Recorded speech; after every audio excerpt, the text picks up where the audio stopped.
અમદાવાદના રખિયાલમાંથી કે જ્યાં બેખૌફ બનેલા લુખ્ખા તત્વોનો આતંક સામે આવ્યો છે। જી હા, લુખ્ખાઓ તલવાર લઈ પોલીસને પણ ધમકાવી રહ્યા છે। અત્યંત ચિંતાજનક બાબત કહી શકાય, કેમ કે પહેલા આવા લુખ્ખાઓ છે લોકોને ડરાવતા હતા, હવે તેઓને પોલીસની બીક તો નથી, પરંતુ હવે તેઓ પોલીસને મારવાની ધમકી આપી રહ્યા છે। લુખ્ખાએ ડ્યુટી પરના પોલીસને મારવાની ધમકી આપી। લુખ્ખાએ પોલીસને કહ્યું, बहुत मारूंगा साहेब। एक्सक्लूसिव दृश्यों पण आप जुओ। पोलीस वाननो दरवाजो पछाड़ी पोलीस कर्मी पर हुमलानो पण प्रयास करवामां આવ્યો છે। પોલીસ ખુદ પોતાની સુરક્ષા માટે પાંગળી જોવા મળી રહી છે। છેલ્લા જેટલા દિવસથી જોઈએ અમદાવાદની તમામ ઘટનાઓ પર કે જ્યાં આવા અસામાજિક તત્વો, લુખ્ખા તત્વો બેફામ ફરી રહ્યા છે। અત્યાર સુધી તેઓ જે સામાન્ય જનતા છે, જે આમ જનતા છે, તેમને ડરાવતા હતા, પરંતુ પોલીસ છે આવા લુખ્ખા તત્વોને કાયદાનું ભાન કરવામાં ક્યાંક નિષ્ફળ રહી હતી। પરંતુ હવે આ લુખ્ખા તત્વો પોલીસના પણ બાપ બની બેઠા છે। તેઓ પોલીસને કહી રહ્યા છે કે બહોત મારૂંગા સાહેબ। તેમને કોઈનો પણ ડર નથી, હવે કાયદાનો પણ ડર નથી, અને હવે તેઓ પોલીસને ધમકાવતા જોવા મળી રહ્યા છે। એક્સક્લુઝિવ માહિતી જો બનાવીની સ્ક્રીન પર તલવાર સાથે લુખ્ખાઓ બેફામ બન્યા છે। અમદાવાદમાં ગુંડાઓ બેફામ, લુખ્ખા તત્વો હવે પોલીસને ધમકાવી રહ્યા છે। ત્યારે હવે આમ જનતામાં વધારે ડર ફેલાઈ ગયો છે, કેમ કે જો પોલીસની પણ બીક ના હોય, પોલીસને પણ ધમકાવવામાં આવતા હોય, તો પછી જે સામાન્ય જનતા છે એનું કોણ ધ્યાન રાખશે, એ લોકો માટે કોણ અવાજ ઉપાડશે? કેમ કે પોલીસ કર્મી પર હુમલાનો પણ પ્રયાસ કરવામાં આવ્યો છે। ખૂબ જ ગંભીર બાબત કહી શકાય। મેટ્રો સિટી અમદાવાદમાં લુખ્ખા તત્વો બેફામ બન્યા છે। રાજ્યમાં છેલ્લા ઘણા દિવસથી અસામાજિક તત્વોના આવા કિસ્સાઓ સામે આવી રહ્યા છે કે જ્યાં લોકો સરેઆમ તલવારો લઈને, દંડા લઈને લોકો પાસે પહોંચી જાય છે, દાદાગીરી કરે છે, મારકૂટ કરે છે, અને ત્યારબાદ તેઓને પણ કોઈ પોલીસનો ડર નથી હોતો કે પોલીસ કડક કાર્યવાહી કરશે કે કેમ। પરંતુ હવે સૌથી મોટો સવાલ પોલીસની સુરક્ષા પર જ ઉઠી રહ્યો છે। જી હા, હવે આ પોલીસનો પાવર છે એ કદાચ આ લોકો સુધી નથી પહોંચી રહ્યો, કેમ કે હવે તેઓ પોલીસને જ ધમકાવી રહ્યા છે, પોલીસ પર જ તેઓ છે એ ધાકધમકી જમાવી રહ્યા છે। સંવાદદાતા યુનુસ ગાઝી આ મામલે વધુ જાણકારી આપવા માટે અમારી સાથે ફોન લાઈન પર જોડાઈ ગયા છે। યુનુસ, છેલ્લા ઘણા દિવસથી આપણે જોઈ રહ્યા છીએ કે અમદાવાદમાં જે રીતે અસામાજિક તત્વો બેફામ બન્યા છે, આમ જનતા તો દૂર, હવે તેઓ પોલીસને પણ ધમકાવી રહ્યા છે। અત્યાર સુધી સામાન્ય વ્યક્તિઓ આવા અસામાજિક તત્વોનો ભોગ બનતા હતા અને જાહેરમાં મારામારી કરનાર જે તત્વો હતા તેના વિડીયો વાયરલ થતા હતા, જે સામાન્ય નાગરિકો સાથે ઘર્ષણ કરતા હતા। પરંતુ હવે જે ગઈકાલનો વિડીયો સામે આવ્યો છે તે બાપુનગર અને રખિયાલ વિસ્તારની અંદર પોલીસ સાથે PCR વાનના જે સ્ટાફ છે તેની સાથે ગેરવર્તણૂક કરતો અને દાદાગીરી કરતા જે અસામાજિક તત્વો છે તે ખુલ્લેઆમ જે મોબાઈલ વિડીયો કેમેરાની અંદર કેદ થયેલા છે। અને આ મામલો ગંભીર છે। અસામાજિક તત્વો સામાન્ય વ્યક્તિઓ સાથે તો દાદાગીરી કરે એ સમજી શકાય, પરંતુ પોલીસ સાથે, અને તે પણ વર્દીધારી વ્યક્તિઓ સાથે આ પ્રકારની દાદાગીરી કરે અને ગારાગારી કરે તે કેટલે અંશે યોગ્ય છે?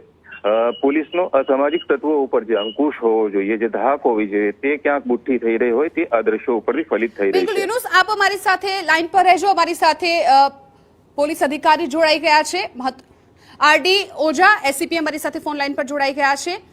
સર, જે રીતે આ ઘટના સામે આવી છે, છેલ્લા ઘણા સમયથી આપની પાસે તો રેકોર્ડ પણ હશે કે અમદાવાદમાં કેટલી આવી ઘટનાઓ સામે આવી છે, પરંતુ હવે આવા લુખ્ખા તત્વો છે પોલીસને ધમકાવી રહ્યા છે। હેલો જી સર, છેલ્લા ઘણા દિવસથી આપણે અમદાવાદની એ ઘટનાઓ જોઈએ, આપની પાસે પણ એ રેકોર્ડ હશે કે આવી કેટલી ઘટનાઓ બની ગઈ છે કે જે અસામાજિક તત્વો લોકોને ડરાવે છે, પરંતુ હવે પોલીસથી પણ તેઓ નથી ડરતા, પોલીસને ધમકાવી રહ્યા છે। સર, ખૂબ ગંભીર બાબત કહી શકાય। આ બાબતે રખિયાલ પોલીસ સ્ટેશન અને બાપુનગર પોલીસ સ્ટેશન બંને પોલીસ સ્ટેશનમાં ગુના રજીસ્ટર કરેલ છે, અને આ બાબતે એક આરોપીને તો તાત્કાલિક પકડી લેવામાં આવ્યો છે, અને H ડિવિઝનના ત્રણેય પોલીસ સ્ટેશનની જે ડી સ્ટાફની ટીમો છે એ છે, ઝોન 5, ઝોન 6 LCB ની ટીમો છે। ઉપરી અધિકારીઓની સૂચના મુજબ તમામ આરોપીઓને પકડવાની કામગીરી ચાલુ છે। બિલકુલ સર, આવી ઘટનાથી સમાજમાં પણ એક ખૂબ જ નેગેટિવ મેસેજ જશે, કેમ કે જનતા કે જે આવા અસામાજિક તત્વોથી ખરેખર ડરતી હોય છે, ઘણી વખત તેઓ અવાજ ઉઠાવતા ડરતા હોય છે ને એમને એક આશા હોય છે કે પોલીસ છે એમને બચાવશે, પરંતુ હવે જ્યારે પોલીસને ખુલ્લેઆમ તેઓ ધમકાવતા હોય, બહોત મારૂંગા સર, આવા બધા શબ્દો કહેતા હોય, તો પછી આમ જનતાનું કોણ? આ બાબતે કડક હાથે કાર્યવાહી કરવામાં આવશે, અને જે કંઈ ગુનો દાખલ થયો છે એ બાબતે ડિટેલમાં તપાસ કરી અને એમના વિરુદ્ધ કાર્યવાહી કરવામાં આવશે. બિલકુલ સર, આ વિડીયોમાં પણ જોઈ શકાય છે કે કેવી રીતે એ છેક આ વાનના દરવાજા સુધી પહોંચી જાય છે, પોલીસને ધમકાવે છે, પોલીસ ફટાફટ જ એ વાનમાં બેસી જાય છે ને ત્યાંથી તેઓ પણ કદાચ ભાગી રહ્યા હોય એ પ્રકારના દ્રશ્યો છે. એટલે પોલીસ શું ડરી ગઈ આવા લુખ્ખા તત્વોથી?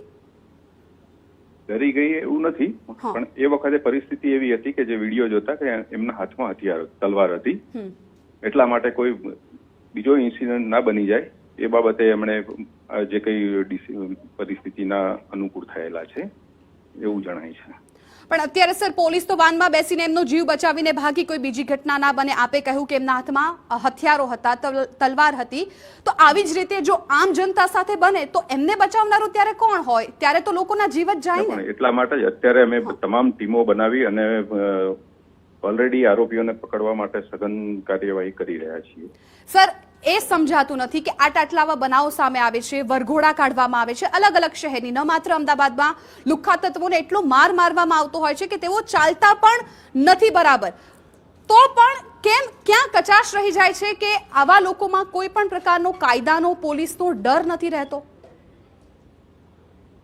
આમાં પોલીસની કાર્યવાહી પોલીસ બી કરતી હોય છે અને ઓલરેડી એમને એરેસ્ટ કરીને નામદાર જ્યુડિશિયલ કોર્ટમાં મોકલી આપવામાં આવતા હોય છે, પણ બધી બાજુથી પરિસ્થિતિઓ જોવાની હોય છે. બિલકુલ ઓજા, જામીન ઉપર. બિલકુલ ઓજા સર, આપનો આભાર અમારી સાથે વાતચીત કરવા બદલ. તો ખૂબ જ ગંભીર બાબત અમદાવાદમાંથી સામે આવી છે કે જ્યાં હવે પોલીસને આવા લુખ્ખા તત્વો ધમકાવતા થઈ ગયા છે. વિરામ પછી આપનું સ્વાગત છે. અમદાવાદમાં રખિયાલ વિસ્તારમાં લુખ્ખા તત્વોનો આતંક બાદ હવે પોલીસ એક્શન મોડમાં આવી છે. પોલીસે રખિયાલ અને બાપુનગર વિસ્તારોમાં હાથ ધર્યું હતું કોમ્બિંગ ઓપરેશન. ગરીબનગરના છાપરા અને સુંદરમનગર વિસ્તારમાં તપાસ આરંભી દેવાઈ છે. ઉચ્ચ અધિકારીઓ સાથે સ્થાનિક પોલીસ અને એલસીબી પણ આ કાર્યવાહીમાં જોડાયા છે. રખિયાલ અને બાપુનગર વિસ્તારમાં અસામાજિક તત્વો સામે પોલીસે હવે લાલ આંખ કરી છે. લુખ્ખા તત્વોના આતંકના વિડીયો બાદ પોલીસે આ કાર્યવાહી કરી છે. શહેરના અલગ અલગ વિસ્તારમાં પોલીસે કોમ્બિંગ ઓપરેશન શરૂ કર્યું હતું. તો એક પ્રકારનું રૂટિન કોમ્બિંગ 31 ડિસેમ્બર આવી રહી છે, એ સંદર્ભે પણ કોમ્બિંગ રૂટિન રહે જ છે. અને અત્યારે જે રખિયાલ અને બાપુનગર પોલીસ સ્ટેશનમાં જે બે ગુના દાખલ થયા છે એ સંબંધે પણ આરોપીઓ તેમના સગા સંબંધીઓના ઘરે લાગતા વળગતા એમના ઘરે પણ આજે કોમ્બિંગ કરીશું અને કોઈ પણ હથિયારો કે કંઈ પણ મળી આવે તો એ વિરુદ્ધ કાયદેસર કાર્યવાહી કરવામાં આવશે. તેમજ રૂટિન વાહન ચેકિંગ પણ કરવામાં. અમદાવાદના રખિયાલમાં તલવાર સાથે ધાક જમાવનાર યુવકની ધરપકડ કરવામાં આવી. પોલીસ પર હુમલો કરનાર આરોપી ફઝલને પીસીબીએ રામોલથી ઝડપ્યો છે. પોલીસ કર્મીને મારવાની ધમકી આપવામાં આવી હતી. આરોપી પર અગાઉ પણ અનેક ગંભીર ગુના નોંધાઈ ચૂક્યા છે. ગરીબનગર પાસે જાહેરમાં તલવારો સાથે યુવકોએ દાદાગીરી કરી હતી. તલવારો સાથે ફરતા યુવકનો વિડીયો વાયરલ થયો હતો.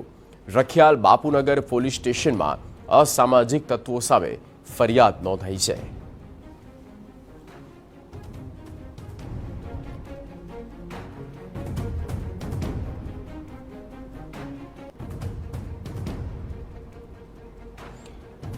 તલવારો સાથે ફરતા યુવકનો જે વિડીયો વાયરલ થયો હતો અને એ વિડીયોના આધારે નોંધ લેવામાં આવી છે અને તેની સાથે જે તેણે કર્યું એનો બરાબરનો તેને મેથી પાક ચખાડ્યો છે અને આખી ઘટના નું પણ એક રીતે રિકન્સ્ટ્રક્શન લુખ્ખા તત્વને તેની ઓકાત યાદ અપાવતી અમદાવાદ પોલીસ પહેલાં પોલીસને ધમકી આપતો હતો, હવે તેની ઊભા રહેવાની પણ મેત નથી રહી અને આ પ્રકારની મજબૂત કાર્યવાહી અમદાવાદ પોલીસે આ અસામાજિક આ લુખ્ખા તત્વો સામે કરી છે.